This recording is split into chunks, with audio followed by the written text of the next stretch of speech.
ચલો મિત્રો, આજે આપણે ભણશું સિક્કાઓનો ઇતિહાસ. ઇતિહાસ ભણવા માટે આપણી પાસે પુરાવા હોવા જોઈએ. શું હોવા જોઈએ? પુરાવા. ઇતિહાસને જાણવા માટે આપણી પાસે બે ટાઈપના પુરાવા હોય. એક હોય પુરાતાત્વિક અને બીજા હોય છે સાહિત્યક પુરાવા. સાહિત્યક પુરાવા મતલબ કે સમકાલીન જે બી લેખકો કે લેખોએ છે એવિડન્સ જે છે. ઠીક. પુરાતાત્વિકની અંદર આપણી પાસે ઘણા બધા એવિડન્સ છે કે કોઈ ગુફા મળેલી છે, કોઈ મહેલ છે, ઠીક, તામ્રપત્ર છે, સિક્કાઓ છે, ઠીક, કોઈ અભિલેખો છે. તો આ બધા કેવા પુરાવા થશે? પુરાતાત્વિક. તો ઇતિહાસ લખવા માટે હંમેશા બે પુરાવાની જરૂર પડશે, સાહિત્યક પુરાવા અને પુરાતાત્વિક પુરાવા. એમાંનું સૌથી ઇમ્પોર્ટન્ટ જો કોઈ પુરાવા હોય તો સિક્કા. સિક્કાઓથી આપણે શું જાણી શકીએ? તો સિમ્પલ છે, સિક્કાઓથી જાણી શકાય કે એ સમયની ઇકોનોમી મતલબ કે અર્થવ્યવસ્થા કેવી હશે. સોનાના સિક્કા જે વધુ માત્રામાં મળી આવ્યા છે તો આપણે કહી શકીએ કે એ સમયના લોકોની ઇકોનોમી કેવી હશે? બહુ જ સારી. જો નબળા સિક્કા હશે, નબળા સિક્કા એટલે કે ભાઈ જેમાં ધાતુની ગુણવત્તા હલકી હશે, સાઈઝ એની પતલી હશે, તો આપણે કહી શકીએ કે ત્યાંની ઇકોનોમી નબળી હશે. સિક્કાની ઉપર ઘસારણ વધારે છે મતલબ કે યુઝ વધારે થયા છે તો શું દર્શાવે છે? અર્થવ્યવસ્થા સારી હશે. આઈડિયા છે. પ્લસ એ સિક્કાઓની અંદર કોઈ રાજા છે એની કોઈ ઉપાધિ, એના નામ, સમય, એ બધું લખ્યું હોય. તો ઇતિહાસ જાણવા માટે આપણી પાસે બેસ્ટ જે સોર્સ બને છે પુરાતાત્વિક, એ કયો બને છે? સિક્કાઓ. કયો બને છે? સિક્કાઓ. તો એવી રીતના આપણે જ્યારે ઇતિહાસને લાઈનમાં સમજીએ છીએ કાળ પ્રમાણે, તો સૌથી પહેલા આપણે જે કાળ આવે છે, ઠીક છે, એ કયો કાળ આવે છે? હડપ્પા કાળ. કયો? હડપ્પા કાળ. ઠીક છે. હવે હડપ્પા કાળમાંથી આપણે પ્રોપરલી જો સિક્કાના કોઈ એવિડન્સ મળ્યા નથી પુરાતાત્વિક. આઈડિયા આવે છે? આપણે જે મળ્યું છે શું મળ્યું છે? તો મહોરો મળી છે આ ટાઈપની. શું મળી છે? મહોરો. હવે મહોરાની ઉપર અલગ અલગ સિમ્બોલ છે, એની ઉપર એ સિંધુ ઘાટી સભ્યતાના લોકોએ કંઈ લખ્યું છે જેને આજ દિન સુધી આપણે ઉકેલી શક્યા નથી. આઈડિયા છે? તો હડપ્પાના સમયની અંદર પ્રોપરલી આપણે કોઈ સિક્કા નથી મળ્યા. આઈડિયા આવે છે? અમુક ઇતિહાસકારો માને છે કે એ સમયમાં આનો ઉપયોગ સિક્કા તરીકે થતો હશે, પણ મેજોરિટી ઇતિહાસકારો આજની સમયમાં જે મોટા મોટા ઇતિહાસકારો છે, ઉપેન્દ્રસિંહ ને એ બધા, તો એ નથી માનતા કે આ સિક્કાઓ હતા. આનો ઉપયોગ વ્યાપારમાં થતો, પણ સામાનોને આઈડેન્ટિફાઈ કરવા માટે. એક પ્રકાર આપણે આજની તારીખમાં કેમ સ્ટેમ્પ મારીએ એ ટાઈપે યુઝ થતો હશે. અને ઘણા ખરા ઇતિહાસકારોનું માનવું છે કે એ સમયમાં તો બાર્ટર સિસ્ટમ હતી. આઈડિયા છે? તો આપણી પાસે કોઈ એક્ઝેક્ટલી એવિડન્સ નથી કે આપણે કહી શકીએ કે ભાઈ આ એ સમયમાં સિક્કાઓ હતા.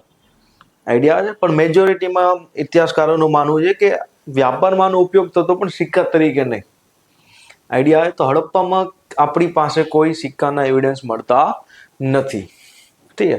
આગળ જતા આપણે જોશું તો ભાઈ પંચ માર્ક કોઈન સિક્કાઓ મળશે આપને. ઠીક છે. આ થોડાક ફોટા છે, ઉદાહરણ છે મોહરોના. ઠીક છે. જ્યારે આપણે વૈદિક કાળમાં આવી છીએ, વૈદિક કાળમાં, તો વૈદિક કાળમાં એક સમસ્યા એ બીજી આવે છે કે આપણી પાસે પુરાવા તો છે શેના? કે ભાઈ સિક્કા હતા, પણ કેવા પુરાવા છે? માત્ર ને માત્ર સાહિત્યક. ભાઈ ઋગ્વેદની અંદર લખ્યું છે કે ભાઈ આ સમયની અંદર સિક્કાઓ જોવા મળે છે. કયા ટાઈપના સિક્કાઓ? ઠીક છે. એક સોનાનો સિક્કો હતો નિષ્ક, ઠીક છે, સતમાન, સુવર્ણ, હિરણ્યપિંડ અને પદ. આનો ઉલ્લેખ જોવા મળે છે ક્યાં? આપને ઋગ્વેદની અંદર. ક્યાં જોવા મળે છે?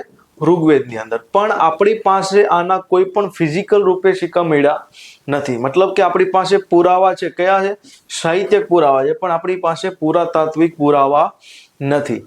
આઈડિયા આવે છે? એટલે અહીંયા હિસ્ટોરિયોગ્રાફીમાં ફરી એક ડિબેટ આવે છે કે ભાઈ આ જે નિષ્કનો ઉપયોગ કર્યો છે શબ્દનો, કે આ ભાઈ સિક્કા હતા, સોનું કઈ હતું, તો ઇતિહાસકારોમાં ડિબેટ એ છે કે ભાઈ આનો ઉપયોગ હકીકતમાં કોઈ વસ્તુની ખરીદી માટે થતો કે કોઈ કિંમતી વસ્તુ રાખવા માટે થતો. આઈડિયા? તો હિસ્ટોરિયોગ્રાફીમાં અહીંયા બી ડિબેટ છે, પણ આપને ઉલ્લેખ તો મળે છે કે ભાઈ નિષ્ક છે, સુવર્ણ છે, સતમાન છે, હિરણ્યપિંડ છે અને પદ જેવા સિક્કાઓ હતા. ક્યારે? ઋગ્વેદ કાળની અંદર, વૈદિક કાળની અંદર. પણ આગળ જતા આપણે ઉત્તર વૈદિક કાળમાં આવશું. ઉત્તર વૈદિક કાળ, જેનો સમય છે 1000 ઈસવીસન પૂર્વથી 600 ઈસવીસન પૂર્વ. તો આપની પાસે સિક્કાઓના એવિડન્સ મળે છે કયા? સાહિત્યક તો મળે જ છે, સાથે સાથે પુરાતાત્વિક પણ એવિડન્સ મળે છે. ઠીક, જેને આપણે સિક્કા તરીકે કહેશું. કેવા સિક્કા તરીકે નામ લેશું આપણે એને? પંચમાર્ક કોઈન. કેવા સિક્કા કહેશું? પંચમાર્ક કોઈન. આઈડિયા આવે છે? ગુજરાતીમાં કહેશું આહાત સિક્કા. હવે આ સિક્કાઓ કઈ રીતના બનતા? ઠીક, તો મોસ્ટ ઓફલી સિક્કા બનતા ચાંદીના. ચાંદીના શું કરશું? એક પ્લેટ બનાવશું પતલી એવી. ઠીક, શું બનાવશું આપણે? પ્લેટ. એને પછી સાઈઝ પ્રમાણે આપણે કટ કરશું. સાઈઝ પ્રમાણે આપણે શું એને કરશું? કટ કરશું. ઠીક છે. એના પછી શું કરશું કે એની ઉપર ડિઝાઇન બનાવશું. ઠીક, એને જોરથી પ્રેસ કરીને મારશું. એટલે કે ભાઈ એની ઉપર આપણે શું કરીએ છીએ? પંચ. આઈડિયા છે? તો પંચ કરવાથી શું થશે કે જે ધાતુની પ્લેટ હતી, જે આપણે આકાર આપ્યો તો એની ઉપર એક છાપ પડી જશે. આઈડિયા છે? એવી રીતના બને છે પંચમાર્ક કોઈન. આપણે દેખાય છે કે ધાતુની કોઈ પ્લેટ છે અથવા તો રાઉન્ડ શેપ છે. ઠીક, એની ઉપર શું કરીએ છીએ? ઉપરથી તમે જો તો પ્રેશર કર્યું છે, પંચ કર્યું છે, પંચ. એના લીધે શું થાય છે કે ઉપર છાપ પડી જાય છે. શું પડી જાય છે? છાપ. આઈડિયા આવે છે? હા યાના. ઠીક છે. તો એવો જ એક બહુ ફેમસ સિક્કો છે, ઠીક, જે આપને મળે છે, જેનું નામ છે સતમાન. સિક્કાનું નામ શું છે? સતમાન સિક્કો. ઠીક છે, જે ઉત્તર વૈદિક કાળમાં સૌથી વધુ પ્રચલનમાં હતો. ક્યારે? ઉત્તર વૈદિક કાળમાં. સિક્કાનું નામ શું છે? સતમાન સિક્કો. છે કયો સિક્કો? પંચમાર્ક કોઈન પદ્ધતિથી બનેલો. આઈડિયા? પણ એનું નામ શું છે? સતમાન. સતમાનનો મતલબ થાય સત. સત એટલે 100.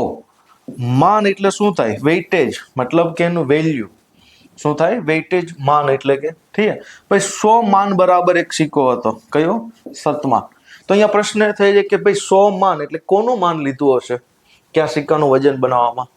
આઈડિયા આવે? તો એના માટે જે લેવામાં આવતું એનું નામ હતું રત્તી. શું લેવામાં આવતું? રત્તીનો ભાર. આઈડિયા આવે? રત્તી કોને કહેવાય? તો રત્તી, ઠીક, જેને ઇંગ્લિશમાં કહેશું ગુંજાબેરી. ઠીક, ગુજરાતીમાં કહેશું ગુંજ. ઠીક, તો એનથી માપ લેવામાં આવતું. આઈડિયા આવે? આને કહેવાશે રત્તી. ઠીક, આપણી સાદી ગુજરાતી ભાષામાં કે કાઠિયાવાડી ભાષામાં ચણોઠી. શું કહેશું? ચણોઠી. તો આવી 100 ચણોઠી ભેગી કરશો, જેટલું વજન થશે એટલા વજનનો એક સિક્કો બનતો. એનું નામ હતું સતમાન. કેવો સિક્કો હતો? સતમાન. આઈડિયા આવે છે? અહીંયાથી એક બહુ ફેમસ કહાવત આવી છે કે રત્તી ભારની એ શરમ નથી. મતલબ કે એક રત્તીની જેટલી વેલ્યુ ભાર છે એટલી શરમ નથી. કહીએ છીએ ને આપણે રત્તી ભારની એ શરમ નથી. આઈડિયા? તો આવા સિક્કાને આપણે શું કીધું? સતમાન. જેની વેલ્યુ કેટલી છે? 100 રત્તી બરાબર. કેટલી છે? 100 રત્તી બરાબર. તો પ્રશ્ન એ થવો જોઈએ તો એક રત્તીની કિંમત કેટલી હશે? વજન કેટલો હશે? તો ઓન એવરેજ એક રત્તી ની વેલ્યુ 0.118 ગ્રામ થાય છે. ઠીક, રાઉન્ડ ફિગર કરો તો 0.12 ગ્રામ. ઠીક, એવી આપણી પાસે 100 રત્તી હોય, ઠીક, ત્યારે એક સિક્કો બનશે. એને આપણે શું કહેશું? સતમાન. કેવો કહેશું? સતમાન. આઈડિયા? એટલે એનો વેઇટ હશે એક સિક્કાનો 11 થી લઈને 12 ગ્રામ સુધી. પડી સમજ?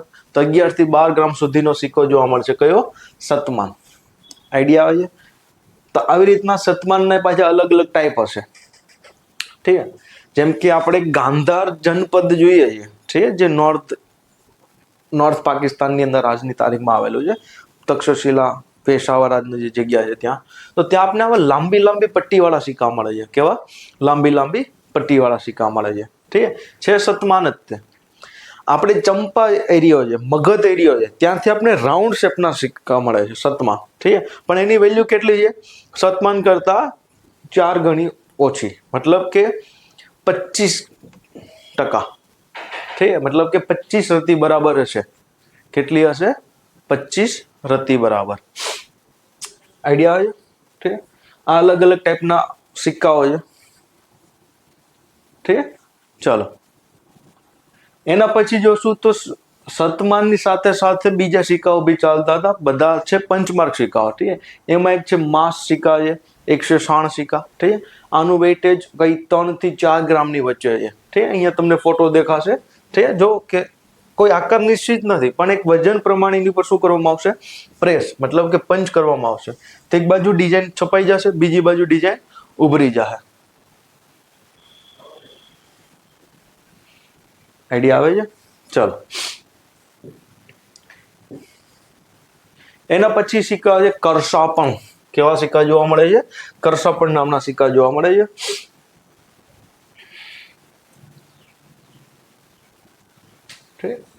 નામ છે કરશા થઈ અને પણ.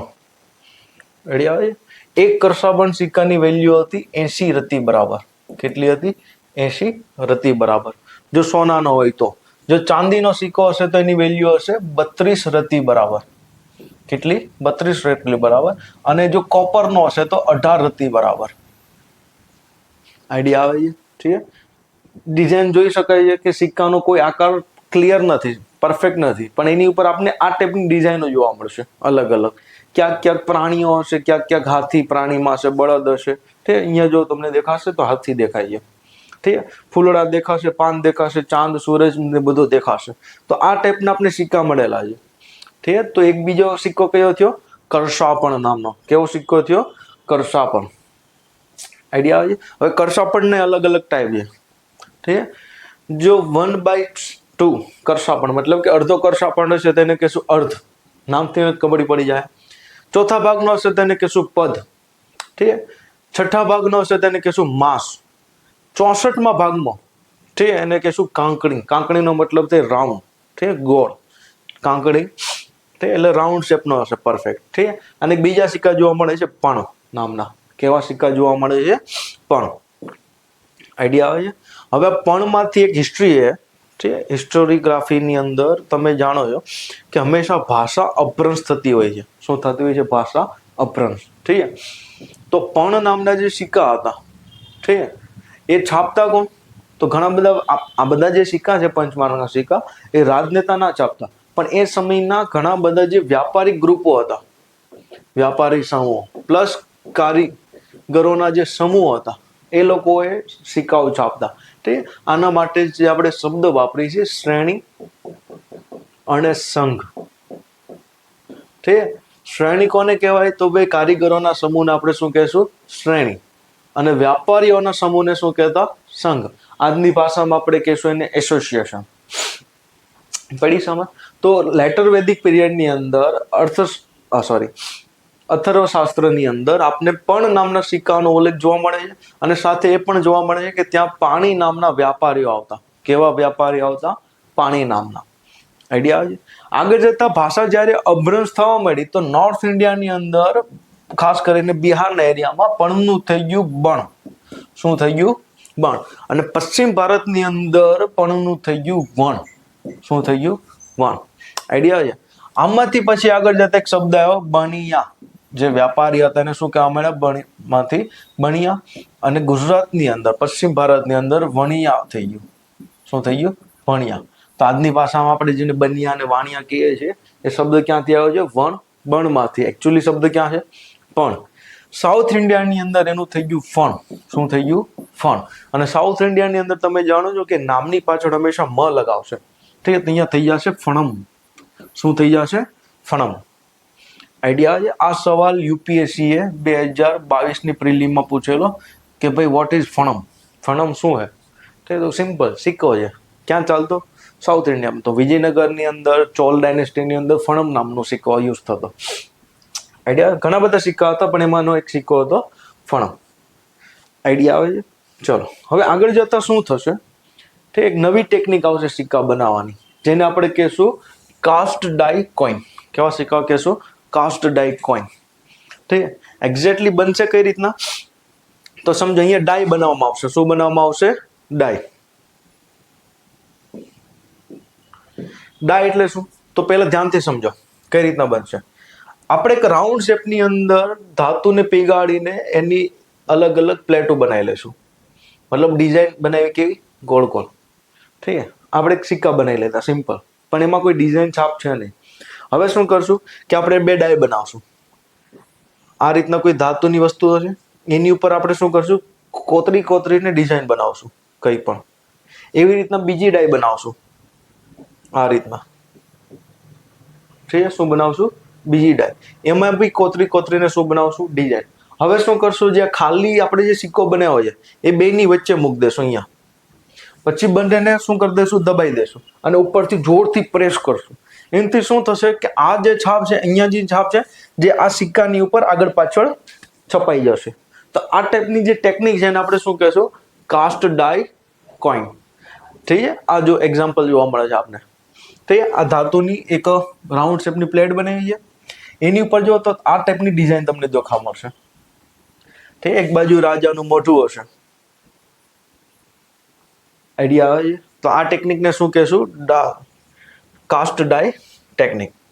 પડી સમજ? તો ભારતની અંદર પ્રોપરલી છાપવાળા અને રાઉન્ડ શેપના સિક્કાઓ બહાર પાડવાનો શ્રેય કોને આપણે આપશું, ઇન્ડો ગ્રીક શાસકોને. કોને આપશું, ઇન્ડો ગ્રીક શાસકો, જેના પૂર્વજોમાં હશે સેલ્યુકસ. ઠીક છે. જેને સેલ્યુસિડ સામ્રાજ્ય બનાવ્યું હતું ભારતની અંદર, અને એની પહેલા સિકંદરની સાથે જ આવેલો ભાઈ. આઈડિયા આવે છે? ઠીક છે. એની આપણે તમે ઇન્ડો ગ્રીકની હિસ્ટ્રી ભણ્યા હશો એટલે તમને આઈડિયા આવી જશે. હવે ધ્યાનથી જો, તો એક સમય એવો હતો કે આપણી પાસે જે સિક્કા હતો એનો કોઈ આકાર ફિક્સ નહોતો. તમે જોશો કે જે પંચમાર્ક સિક્કાઓ છે એનો કોઈ આકાર ફિક્સ નથી, પણ એની જગ્યાએ જ્યારે કાસ્ટ ડાય ટેકનિક આવી એનાથી તમે જોશો તો પ્રોપરલી આકાર આવ્યો. કેવો? ગોળ ગોળ. આઈડિયા આવે છે? તો આ જે સિક્કાઓનો જે શેપ વિચિત્ર હતો એનું રૂપ શું થઈ ગયું, બદલાઈ ગયું. સંસ્કૃત ભાષામાં કહે ને કે રૂપ બદલાઈ ગયું. ઠીક છે. તો રૂપમાંથી આવ્યું વર્ડ રૂપા. કેવો વર્ડ આવે છે? રૂપા. અને આગળ જતા રૂપાનું થઈ જશે રૂપિયા. શું થઈ જશે? રૂપિયા. પડી સમજ? પ્લસ સંસ્કૃતમાં આપણે કહીએ આકારને શું કહીએ સંસ્કૃતમાં, તો આકારને આપણે સંસ્કૃતમાં કહીશું મુદ્રા. શું કહીશું? મુદ્રા. તો તમે જુઓ તો આની મુદ્રા બદલાઈ ગઈ. કેવી થઈ ગઈ? સુંદર, રૂપવાન. આઈડિયા છે? તો આજની તારીખમાં આપણે છે ને સિક્કાઓને કે નાણાંઓને શું કહીએ છીએ? મુદ્રા. પડી સમજ? આગળ આપણે સિક્કો જોયો કરશાપણ. કેવો સિક્કો જોયો? કરશાપણ. આઈડિયા છે? તો જ્યારે આ રોમન લોકો આપણી સાથે વ્યાપાર કરતા ને તો કરશાપણમાંથી લોકોએ કર્ષ શબ્દ કાઢ્યો. કેવો શબ્દ કાઢ્યો? કર્ષ. અને કર્ષનું થઈ ગયું કેશ. ઠીક છે. તો આજની તારીખમાં આપણે કહીએ ઢોકળા, ઇંગ્લિશમાં શું કહેવાશે? કેશ. ઠીક છે. તો કેશ શબ્દ ક્યાંથી આવે છે? કર્ષમાંથી. ક્યાંથી આવે છે? કર્ષમાંથી. ઠીક. અને સિક્કાનું નામ હતું શું? કરશાપણ. આઈડિયા આવે છે? તમે મૌર્ય કાળની અંદર ભણ્યા હશો કે સિક્કાઓનું જે વહીવટ કરતો એક અધિકારી હતો એનું નામ હતું પર્ણા અધ્યક્ષ. શું નામ હતું? પર્ણા અધ્યક્ષ. તો અહીંયા પણમાંથી આવ્યું છે કોણ નામ? પર્ણા અધ્યક્ષ. કયા સમયમાં હતો? મૌર્ય કાળની અંદર. સિક્કાઓની ઉપર ધ્યાન રાખવા વાળો વ્યક્તિ. તો તમે જો કે આ બધા શબ્દ કંઈ ને ક્યાંક આપણે હિસ્ટ્રી સાથે સંબંધિત જ છે. ખાલી અભ્રંશ થવાના લીધે, ભાષા અભ્રંશ થવાના લીધે નામમાં થોડુંક ચેન્જ આવે છે. આજની તારીખમાં આપણે સેમ ફીલ કરીએ છીએ. ઠીક કે સાઉથ ઇન્ડિયાની અંદર નોર્થ ઇન્ડિયા અને આપણું વેસ્ટ ઇન્ડિયા. ઠીક છે. તો આપણે જોશું કે નોર્થ ઇન્ડિયાની અંદર વની જગ્યાએ બ યુઝ કરશે અને આપણે બની જગ્યાએ વ યુઝ કરીએ તો ભાષા અભ્રંશ હંમેશા થતી હોય છે. આઈડિયા છે? ચલો સમજ પણ અહીંયા સુધી. ઠીક છે. તો ભારતની અંદર પ્રોપરલી જો છાપવાળા કોઈ સિક્કા લાવ્યું તો કોણ લાવ્યું હતું? ઇન્ડો ગ્રીક શાસક. આ ડેમેસ્ટ્રિયસ નામનો જે એનો શાસક હતો ઇન્ડો ગ્રીકનો પ્રથમ રાજા. ઠીક છે. એનો સિક્કો છે. આ જ ડાયનેસ્ટીનો આગળ જતા એક રાજા આવશે જેનું નામ હતું મિનાન્ડર્સ. તો આ મિનાન્ડર્સનો સિક્કો છે. તમે જોશો તો એક બાજુ ભાઈનો ફોટો હશે, પોતાનું નામ લખ્યું છે. ઠીક છે. ગ્રીક ભાષામાં છે, ગ્રીક લિપિ છે. ઠીક છે. બીજી બાજુ એ લોકો પોતાના ગોડને રાખતા. ઠીક છે. કેવા ગોડ? તો રોમન ગોડ, ગ્રીક ગોડ. ઠીક છે. અપોલો છે, જ્યુસ છે. ઠીક છે. આ બધા પોતાના ભગવાનને પાછળ રાખતા. એવી રીતના ભારતની અંદર વ્યવસ્થિત કોઈ સિક્કા બનાવ્યા છે. આ પણ સેલ્યુકસનો મિનાન્ડર્સનો જ સિક્કો છે, પણ આ તાંબાનો છે. આ બધા કેવા છે? ચાંદીના. ઠીક છે. એવી જ રીતના તમે જોશો તો ભારતની અંદર પ્રોપરલી સિક્કાઓની શરૂઆત તો ઇન્ડો ગ્રીકે કઈ રીતે છાપવાળા, પણ તમે જાણો છો કે આગળ જતા એક વંશ ભારતની અંદર આવશે એનું નામ હતું કુષાણ વંશ. કેવો વંશ? કુષાણ. તમે બધા જાણો છો, જો ઇતિહાસમાં ભણ્યા હશો, ભાઈ કુષાણ લોકો પશ્ચિમી ચાઇનાથી આવેલા. ક્યાંથી આવેલા? પશ્ચિમી ચીનથી. ત્યાંથી એ સેન્ટ્રલ એશિયા જશે. સેન્ટ્રલ એશિયાથી એ શું કરશે કે અહીંયા અફઘાનિસ્તાનના નોર્ધન એરિયામાં જે વિસ્તાર હતો એનું નામ હતું બેક્ટ્રિયા. શું નામ હતું? બેક્ટ્રિયા. તો ત્યાં એક સમયે ઇન્ડો ગ્રીક રૂલ કરતા. કોણ રૂલ કરતા? Indo Greek. ઠીક છે. ઇન્ડો ગ્રીકને હટાવીને આ લોકો શું કરશે કે ઈરાનનો ભાગ, અફઘાનિસ્તાનનો ભાગ અને ભારતની અંદર આ લોકો આક્રમણ કરશે અને ભારતના ઘણા બધા એરિયા ઉપર કબજો કરશે. શરૂઆતમાં એ લોકો ગાંધાર ઉપર કબજો કરશે. ગાંધાર, જેની કેપિટલ હતી તક્ષશિલા.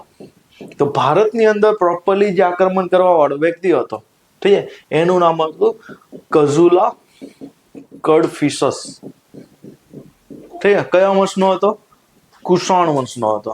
પણ એકચ્યુઅલીમાં હતા ચાઇનાથી, તો ચાઇનામાં એને કહેવાતા ક્વિંગશાંગ. શું કહેવાતું નામ? ક્વિંગશાંગ. ઠીક છે, તો જાતિ કઈ હતી? તો યુચી જાતિના હતા. કેવી જાતિના લોકો હતા? યુચી જાતિના. તો ભારતની અંદર જો કોઈ પહેલો એવો વ્યક્તિ જે કુષાણ હતો, જેણે ભારતમાં કબજો કર્યો હતો, એનું નામ શું હતું? કઝુલા કડફિસસ. ક્યાં એને કબજો કર્યો હતો? ગાંધાર અને તક્ષશિલા. આઈડિયા આવે છે? તો આ કઝુલા કડફિસસ નો સિક્કો છે. કેનો સિક્કો છે? કઝુલા કડફિસસ નો. પડી સમજ? કઝુલા કડફિસસ પછી આવશે વીમા તખ્તો, એના પછી આવશે વીમા કડફિસસ, અને એના પછી આવે છે કનિષ્ક. કોણ આવે છે? કનિષ્ક. આઈડિયા છે? આ કનિષ્કના સમયમાં એવું કહેવાય છે કે એનું સામ્રાજ્ય અંગથી લઈને સાઉથમાં નર્મદા નદી, તે ઈરાન થ્રુ થઈને સેન્ટ્રલ એશિયા, ચાઇના, આ બધા એરિયા પર કબજો હતો. કોનો? કનિષ્કનો. પડી સમજ? હવે તમે જોશો કે એટલા મોટા એરિયામાં કબજો છે, તો બધા અલગ અલગ કલ્ચર સાથે મળીને આવ્યો હશે. ભાઈની અંદર બધા ટાઈપનું કલ્ચર હશે. તો તમને નવીન લાગશે કે કુષાણના સમયમાં, કનિષ્ક રાજાના સમયમાં, એના સિક્કા ઉપર તમને ગ્રીક દેવતાઓ, ઈરાનિયન દેવતાઓ, ચાઇનીઝ દેવતાઓ અને ભારતીય દેવતાઓ બધાના સિક્કાઓ જોવા મળશે તમને. આઈડિયા છે? અને સૌથી વધુ તમને જોવા મળશે તો ભાઈ ઈરાનિયન દેવતા, જ્યાં પારસી ધર્મ હતો, જેડસ્ટિયન જન્મ કહેવાય ને, તો એના વધારે સિક્કાઓ તમને જોવા મળશે. આઈડિયા આવે છે? જો અહીંયા રહ્યો, આ જે કનિષ્ક છે અને આ પારસી દેવતા છે, સોરી, આ ગ્રીક દેવતા છે અપોલો. પડી સમજ? એવો જ એક સિક્કો છે જે ભારતની અંદર પ્રચલિતમાં હતો. કનિષ્ક જો સેમ ટુ સેમ સિક્કો છે. કનિષ્ક ઉભો છે પોતાનો દંડ લઈને, ઠીક છે, રાજકીય સિમ્બોલ કહેવાય દંડ, ઠીક છે, એને લઈને ઉભો છે. બાજુમાં પાછળની સાઈડ શું હશે? અપોલો દેવતા. ઠીક, એવી જ રીતના ભારતની અંદર તમને જોવા મળશે ભગવાન બુદ્ધ. ઠીક, લીખું હશે બુદ્ધ. આઈડિયા આવે છે? એક વસ્તુ યાદ રાખજો કે કનિષ્કના સિક્કાની અંદર ઓફિશિયલી ભાષા જે છે એ ગ્રીક ભાષા છે અને ગ્રીક લિપિ છે. તે કોઈ બ્રાહ્મી, ખરોષ્ટી કોઈ પ્રકારની લિપિ નથી. તો ભાઈના સિક્કાની અંદર તમને શું જોવા મળે છે? ગ્રીક ભાષા અને ગ્રીક લિપિ. પડી સમજ? તો ભારતની અંદર છાપવાળા સિક્કા સૌથી પહેલા ચાલુ કોણે કર્યા? ઇન્ડો ગ્રીકે. પણ સોનાના સિક્કા ચાલુ કોણે કર્યા હતા? તો કનિષ્કે, મતલબ કે કુષાણ શાસકોએ. આઈડિયા છે? પણ સોનાના સિક્કાનું સૌથી વધુ પ્રચલન કોના સમયમાં થયું હતું? તો એ થયું હતું ગુપ્ત કાળની અંદર. ક્યારે થયું હતું? ગુપ્ત કાળની અંદર. ઠીક, એના લીધે આપણે કહીશું કે ગોલ્ડન એજ હતો, મતલબ કે સુવર્ણ યુગ હતો. ખાલી સિક્કાઓના લીધે જ નહીં, પણ ત્યાં ઇકોનોમી સારી હતી. ઠીક, તો સૌથી વધુ માત્રામાં સોનાના સિક્કા બહાર કોણે પડ્યા હતા? ગુપ્ત શાસકો. હવે સિક્કાઓના પણ અલગ અલગ પ્રકાર છે. ઠીક, ગ્રંથ નિર્માણ બોર્ડની અંદર નામ લખ્યા છે, જેમ કે ધનુર્ધારી સિક્કા. કેવા સિક્કા? ધનુર્ધારી. તો તમે જોશો તો આ સમુદ્રગુપ્તનો સિક્કો છે. તો એક બાજુ ભાઈ ધનુષ લઈને ઉભો છે.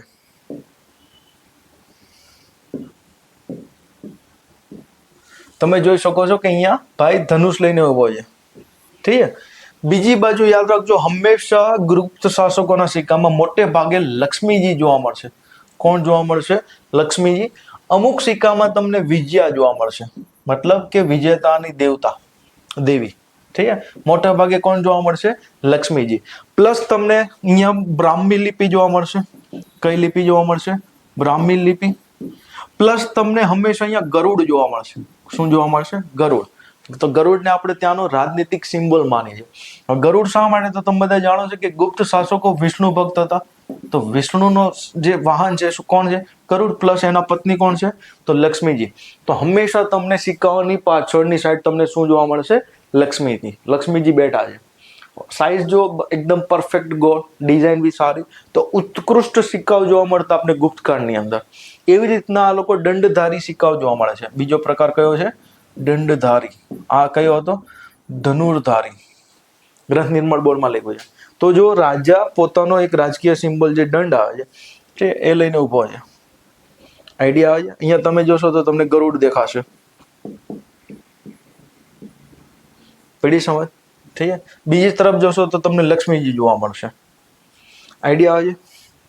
ઠીક છે. ચલો, બીજી બાજુ જોશો તો અમુક સિક્કાઓમાં તમને રાજા અને રાણી, ચંદ્રગુપ્ત અને કુમાર દેવી, ઠીક છે, એના સિક્કા જોવા મળે છે. એવી રીતના સમુદ્રગુપ્તના સિક્કા છે. તો એક બાજુ રાજા રાણી છે અને બીજી બાજુ શું જોવા મળશે? લક્ષ્મીજી. આઈડિયા આવે છે. અમુક સિક્કાઓની અંદર ભાઈ કુહાડી લઈને ઉભો છે. અહીંયા તમે જોશો તો તમને કુહાડી જોવા મળે છે. શું જોવા મળે છે? કુહાડી. પછી સમુદ્રગુપ્તનો સિક્કો છે. ઠીક છે. બીજી તરફ જોશો તો લક્ષ્મીજી બેઠા છે. આઈડિયા આવે છે. ચલો પછી અશ્વમેઘ સિક્કાઓ, ઠીક કે જ્યારે રાજા અશ્વમેઘ યજ્ઞ કરાવતા તો એની ઉપલબ્ધિમાં સિક્કાઓ બહાર પાડતા. તો એમાં તમને ઘોડા જોવા મળશે એક બાજુ લક્ષ્મીજી ઠીક અહીંયા ઊભા છે. પ્લસ તમને અમુક વાર ઘોડા ઉપર બેઠેલા બી રાજા દેખાશે, શાસકો. આઈડિયા આવે છે.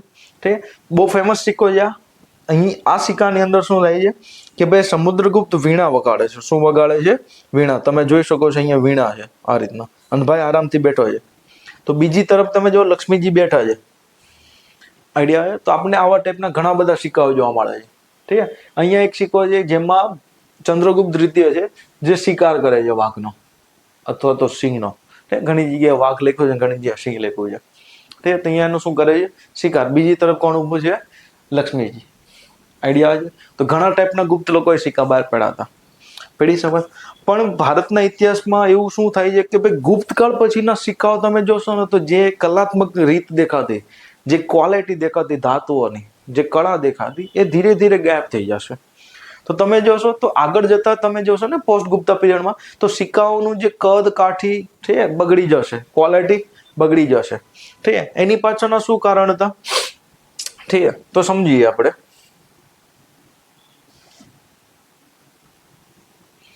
આ જે સિક્કા તમને જોવા મળે છે, ઠીક છે, તો તમે જાણો છો કે ભાઈ ગુપ્ત કાળની અંદર મધ્ય એશિયાથી એક જાતિનું આક્રમણ થયું હતું. એનું નામ હતું હુણ.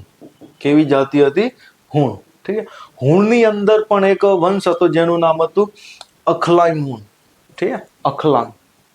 એનો એક રાજા થઈ ગયો જેનું નામ હતું તોરમાળ. શું નામ હતું? તોરમાળ. તો ભારતની અંદર જો હુણ લોકોએ જે આક્રમણ કર્યું એમાં સક્સેસ જેને કોઈને મળી છે તો એ કોણ હતું? તોરમાળ નામના રાજાને. તો એનું શાસન નર્મદા નદીથી નીચે પણ પહોંચી ગયું હતું.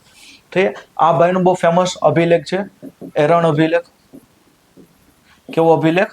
એરણ અભિલેખ. અને એવું કહેવાય છે કે એને વિદિશા આસપાસ ઘણા બધા વિષ્ણુ મંદિર બનાવ્યા હતા. ઠીક. એરણ આસપાસ બી ઘણા બધા વિષ્ણુ મંદિર બનાવશે. પડે છે સમજ? તો આ જે સિક્કો જોવા મળશે કોનો જોવા મળશે? તોરમાળનો. હવે સિક્કાની તમે સાઈઝ જુઓ તો કોપર છે. ઠીક. આકાર કોઈ ઠીકઠાક નથી, બસ બની ગયા. ઠીક. આ એનો રાજકીય સિમ્બોલ છે તગમા. હંમેશા તમે જેટલા બી હુણ સિક્કા જોશો ને એની અંદર તમને તગમા જોવા મળશે. નામ આનું તગમા છે. ખેર છોડો, એટલું ઇમ્પોર્ટન્ટ નથી.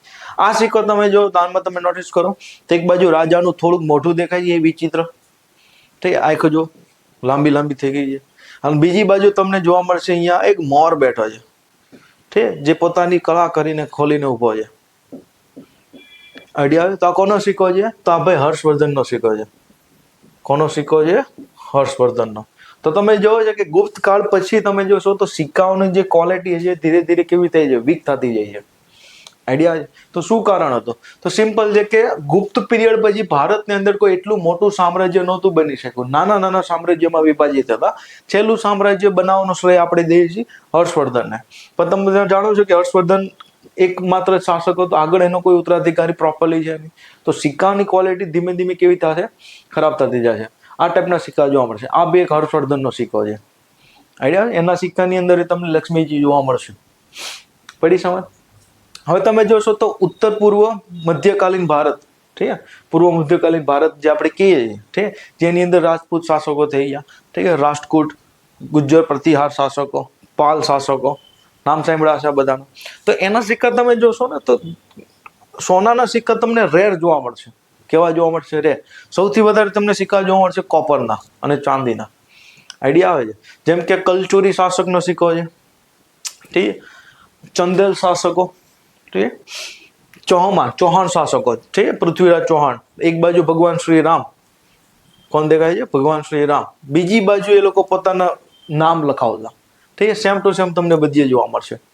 ઠીક. હવે હિસ્ટ્રીની અંદર એક ડિબેટ છે કે ભાઈ પૃથ્વીરાજ ચૌહાણનું જ્યારે તરાઈનું બીજું યુદ્ધ થયું હતું તો પૃથ્વીરાજ ચૌહાણને આંધળો કરીને મોહમ્મદ ઘોરી લઈ ગયો હતો, એવી એક સ્ટોરી છે.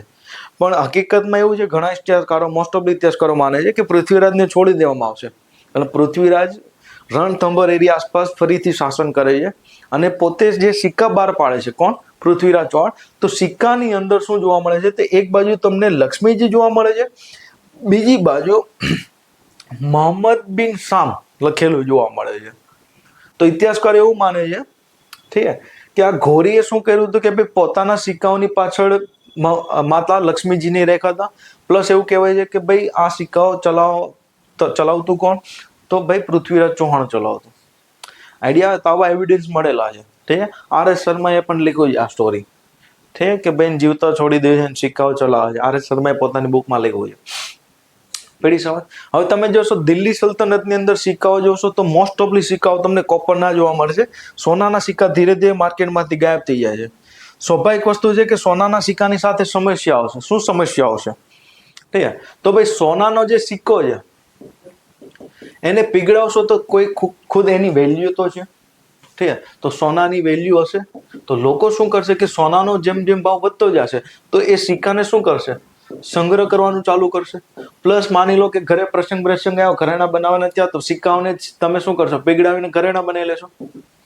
અહીંયા શું થાય છે કે ધીરે ધીરે સંગ્રહખોરી વધશે સિક્કાઓની. પડી. પ્લસ સોનાનું વેલ્યુ વધતી જાય છે, એની સામે કોપરની વેલ્યુ એટલી બધી ના હોય. સ્વાભાવિક વસ્તુ છે.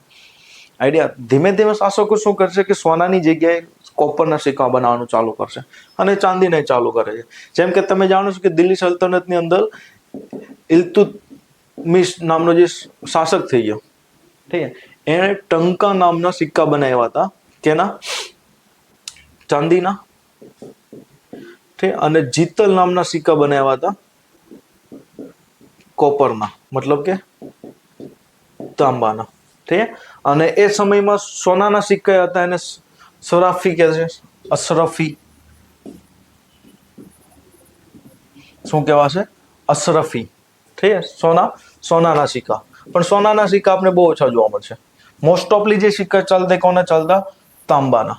તો દિલ્હી સલ્તનતની અંદર તમને તાંબાના સિક્કા વધારે જોવા મળશે. સોનાના સિક્કા ધીરે ધીરે માર્કેટમાંથી ગાયબ થઈ જાય છે. પ્લસ તમે જોશો તો એક સમય એવો હતો કે સિક્કાઓમાં પોતે રાજાઓ પોતાના મોઢા બનાવતા, પ્લસ પોતાનું નામ લખતા. આઈડિયા છે? એ તમને અહીંયા ક્યાંય નહીં જોવા મળે. શું કામ? તો ભાઈ ઇસ્લામની અંદર ભગવાન અલ્લાહ સિવાય કોઈનો પણ ફોટો બોટો બનાવવા હરામ છે. ભગવાનને તમે નથી બનાવી શકતા. આઈડિયા? તો ઇસ્લામની અંદર અલ્લાહની તોહીન કહેવાય જો તમે કોઈ ચિત્ર બનાવો છો. આઈડિયા છે? તો સિક્કાની અંદર ક્યારેય તમને દેખાશે નહીં.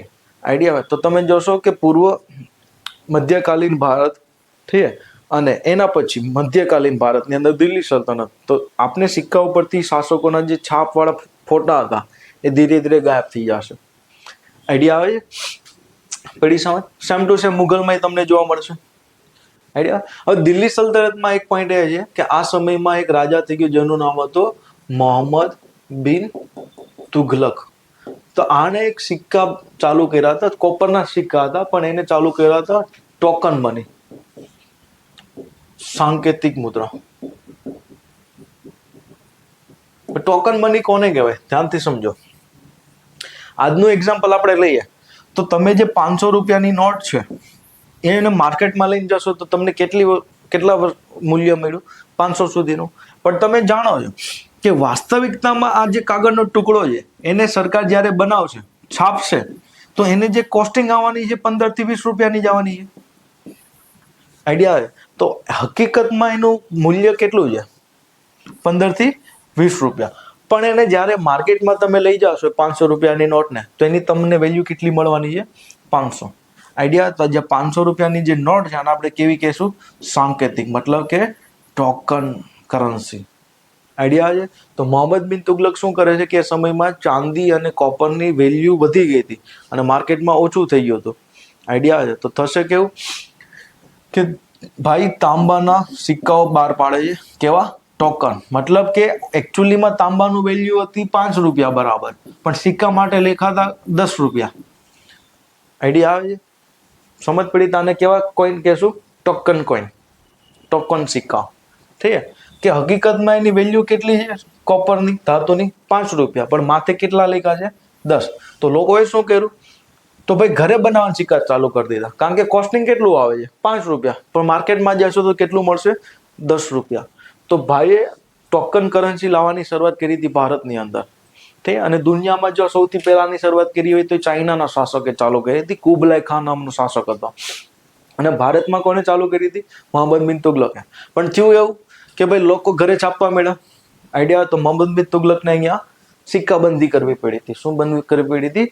સિક્કાબંધી. તો એ સમયનો ઇતિહાસકાર છે જિયાઉદ્દીન બર્ની. તો એ લખે છે કે જ્યારે સિક્કા ઉપર પ્રતિબંધ લગાવી દીધો, સિક્કા માર્કેટમાંથી પાછા ખેંચી લીધા, તો મહેલની બહાર ઢગલાબંધ પહાડો બની ગયા હતા સિક્કાઓના. એમાં મોટા ભાગના સિક્કા કેવા હતા? ડુપ્લિકેટ. ચલો, સમજ પડી અહીંયા સુધી? મુગલના સમયમાં સેમ ટુ સેમ સિક્કા જોવા મળશે, ઠીક. હવે મોસ્ટ ઓફલી ની ઉપર કલમા લખ્યું હોય. શું લખ્યું હોય? કલમા. ઇસ્લામની અંદર તમે જાણો છો કલમા લખેલી હોય, તો સિક્કામાં લોકો કલમા લખતા. પણ તમે જાણો છો કે એક વ્યક્તિ હતો મુગલની અંદર જેને આવું બધું ગમતું નહીં, ધાર્મિક કાર્યથી નફરત કરતો. કોના ધાર્મિક કાર્ય હતી? બીજાના ધાર્મિક કાર્ય. તો તેનું નામ હતું ઔરંગઝેબ.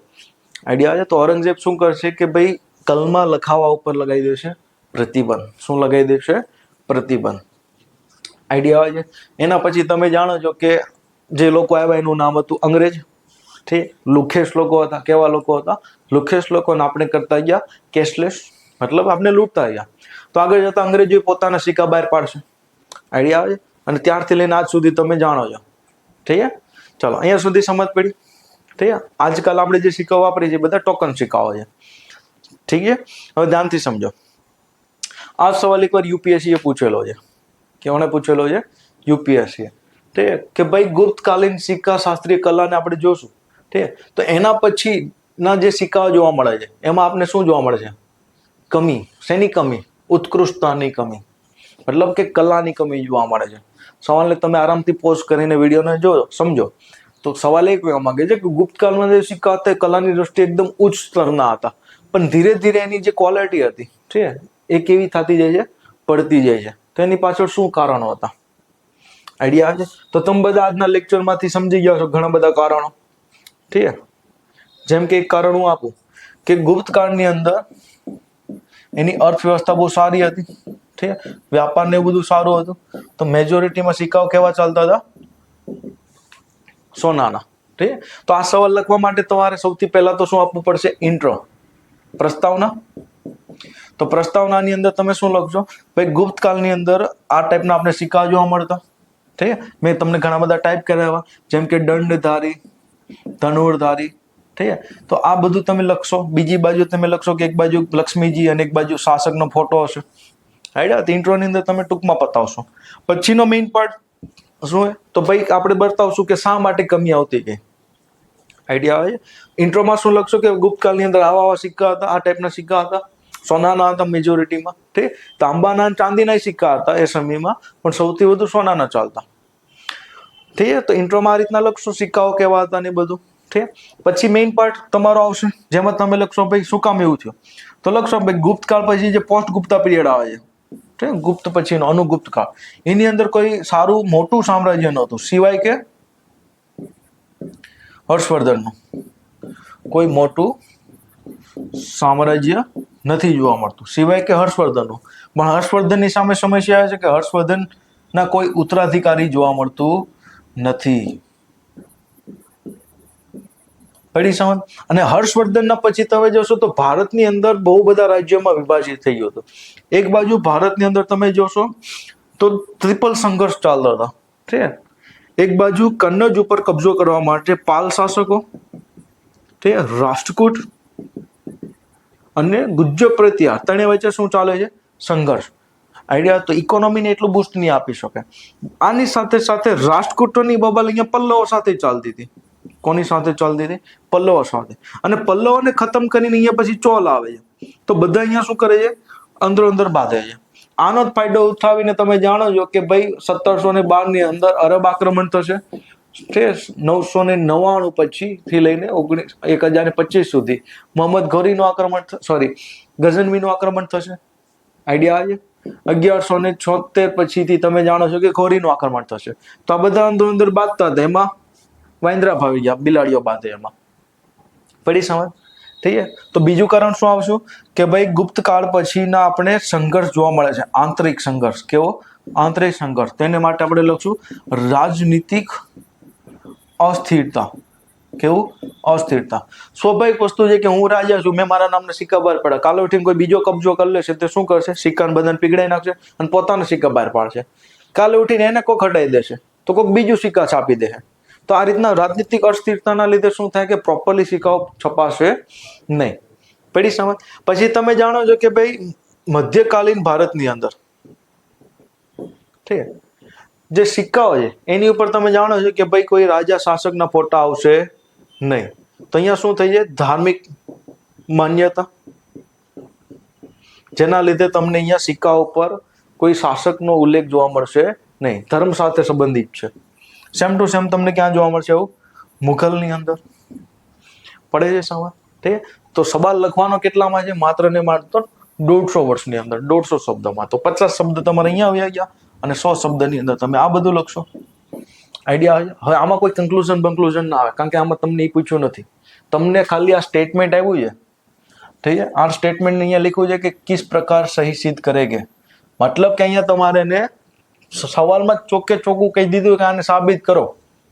આઈડિયા? તમને એવું નથી પૂછ્યું કે તમને ગમે છે કે નથી ગમતું સ્ટેટમેન્ટ, તમને શું લાગે છે, એવું કઈ પૂછ્યું નથી. આ ચોકે ચોખ્ખું કીધું છે કે તમારે આને શું કરવાનું છે? સિદ્ધ કરવાનું છે, સાબિત કરવાનું. તો તમે આ સાબિતી આપી દીધી.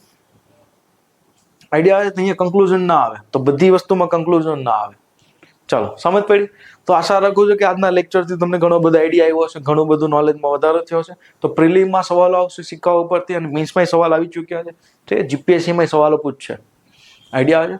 વધુ માહિતી માટે ચેનલને સબસ્ક્રાઇબ કરજો.